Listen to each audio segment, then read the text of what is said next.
na ito, kapag ang lalaki na pinili mo na maging kabit at kasama ay dadalhin mo sa lambanan ng Diyos para pagsalan at papalitan mo ang singsing na ito. Ikutan ko talaga. Napakaganda po natin si Grace.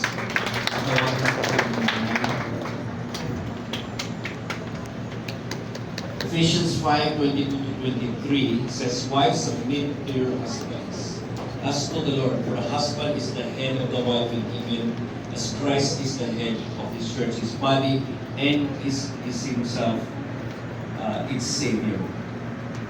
Ana Grace, bilang asawa ng ating Panginoon, pasakop ka sa Kanya lagi.